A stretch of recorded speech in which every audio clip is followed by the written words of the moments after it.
saya ingin menjelaskan tentang syarat dan tata cara penerbangan di new normal. Karena sampai hari ini saya masih banyak ditanya oleh teman-teman di media sosial sehubungan dengan bagaimana cara dan syarat melakukan penerbangan di masa new normal saat ini. Sebenarnya saya sih penerbangan pertama saya sudah minggu kemarin ya, tepat 1 minggu hari ini ya, hari Sabtu kemarin. Cuman karena masih banyak yang bertanya, saya ingin menjelaskan melalui video ini syarat dan tata cara melakukan penerbangan new normal. Pertama, cek dulu tujuan penerbangan, daerah tujuan penerbangan. Ada beberapa kategori: zona hijau, masuk zona kuning, zona merah, dan zona hitam. Nah, kita bicara masalah zona hijau ya. Kemarin saya minggu yang lalu, tepatnya hari Sabtu minggu yang lalu, saya ke Jambi. Jambi ini termasuk zona hijau. Syarat penerbangan cukup dengan rapid test saja. Dari Jakarta ke Jambi cukup dengan rapid test. Dicek rapid testnya apakah masih berlaku atau tidak. Hasil rapid testnya pastinya harus negatif, jadi tidak kena virus corona. Terus setelah cek daerah tujuan zona hijau atau tidak, kemudian pesan tiket ya via online di aplikasi online. Cuman masalahnya di aplikasi online ini ada ketentuan-ketentuan, kadang-kadang tiket yang sudah kita beli itu tidak dapat di refund. Jadi syarat rapid test itu tidak serta-merta meloloskan kita untuk terbang. Jadi masih ada syarat yang lain. Nah, setelah rapid test, pesan tiket, pastikan tiket itu apakah bisa di-refund ketika kita gagal terbang atau tidak. Sekarang ini kan setiap maskapai kan memang lagi minim melakukan penerbangan ke daerah-daerah tertentu, hanya biasanya 4 kali sehari, sekarang dibatasi hanya sekali atau 2 kali, maksimal 2 kali. Jadi kadang-kadang jam-jam tertentu, misalnya masih satu induk perusahaan maskapai, misalnya kayak Garuda dengan Citylink. Jadi memang jadwal penerbangan kadang-kadang tidak pasti. Saya kemarin juga dialihkan penerbangan, yang saya beli tiket yang A tapi dialihkan ke yang B. Tapi nggak masalah, memang beda jam 1 jam. Itu harus dicek secara pasti. Ketiga, apabila setelah memiliki rapid test, bisa datang ke bandara 2 jam atau 3 jam sebelumnya. Tapi kalau belum memiliki rapid test, saran saya minimal ya 4 jam sebelum jadwal penerbangan. Karena kita harus antri untuk rapid test di bandara dan antri check-in. Sekarang udah nggak bisa online. Check-in ini susah banget, check-in ini. Antrinya banyak, jarak 1 meter per orang, dan satu orang itu membutuhkan antara 10 sampai 20 menit untuk check-in.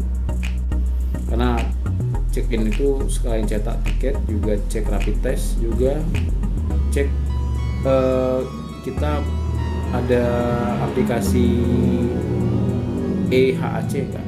EHAC itu Indonesian Health Alert Card. Jadi itu kartu kontrol dari Kementerian Kesehatan Republik Indonesia terhadap kita yang pergian ke daerah di luar daerah asal kita. Jadi kita ke Jambi, misalnya saya kemarin ke Jambi, diisi di situ daerah tujuan, asalnya dari mana, kita ada sakit nggak, sakit bawaan, misalnya ada batuk, flu, sakit tenggorokan atau apa, macam-macam di situ jelasin sehat atau tidak. Nah, di counter check-in juga dicek itu ada atau tidak. Kalau tidak ada, nanti dikasih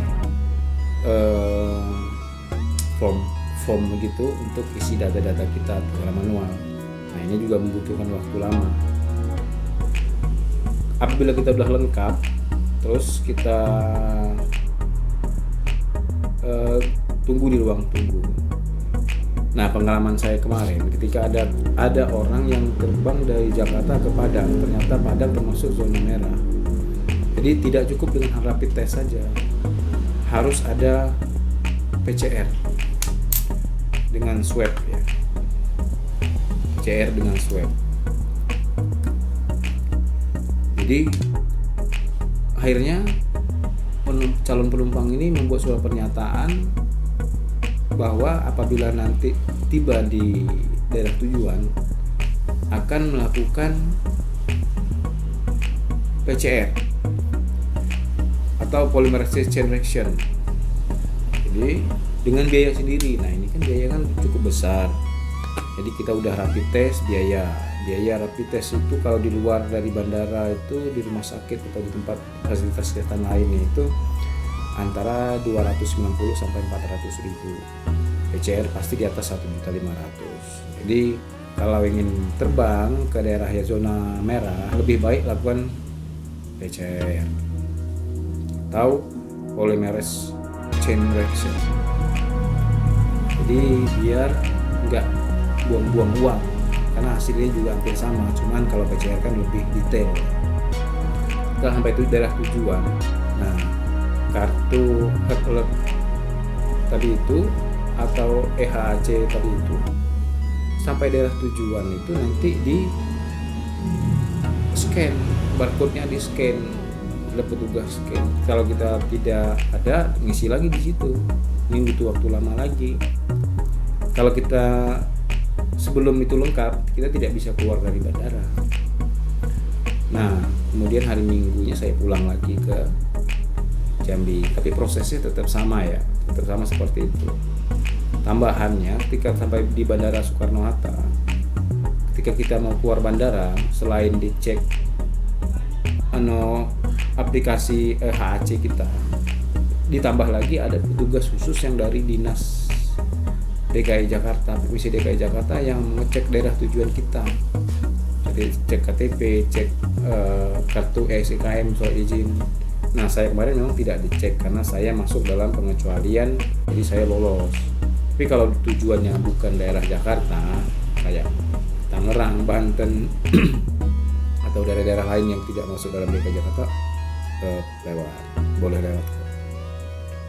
Karena di situ juga dicek KTP daerah tujuan kita kemana. Nah, itu tata cara dan syarat untuk melakukan penerbangan new normal. Tapi ada hal yang tidak kalah penting, yaitu kalau melakukan penerbangan, siapkan masker minimal 5. Yang kedua, hand sanitizer, tisu basah, tisu basah kering. Kalau bisa ditempatkan tas khusus untuk itu. Jadi ada tas kecil untuk itu, tempatkan masker, hand sanitizer, tisu basah, tisu kering. Jadi ketika kita turun pesawat, masker yang kita pakai itu dibuang, jadi ganti dengan masker yang baru. Kita tidak tahu dalam pesawat itu ada yang positif atau tidak, karena rapid test atau PCR itu kan tidak menjamin kita bebas 100% dari corona. Karena apalagi PCR itu kan tes hasilnya kan berapa hari kemudian baru keluar. Oke lah, pada saat itu kita dinyatakan negatif, tapi pada proses perjalanan kita kan tidak tahu. Jadi saran saya sih, jaga kesehatan dan seminimal mungkin tidak melakukan penerbangan atau perjalanan jauh keluar kota, apalagi dengan kendaraan umum, kecuali kalau itu memang tidak bisa ditunda lagi.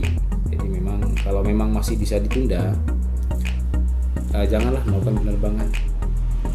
Lebih baik di rumah saja atau dalam kota saja, lakukan aktivitas lainnya. Oke guys, terima kasih. Itu tadi syarat dan tata cara melakukan penerbangan yang normal dari saya. Mungkin kalau ada nanti teman-teman ada pertanyaan lain, saya akan jawab dengan video di kesempatan yang lain. Terima kasih.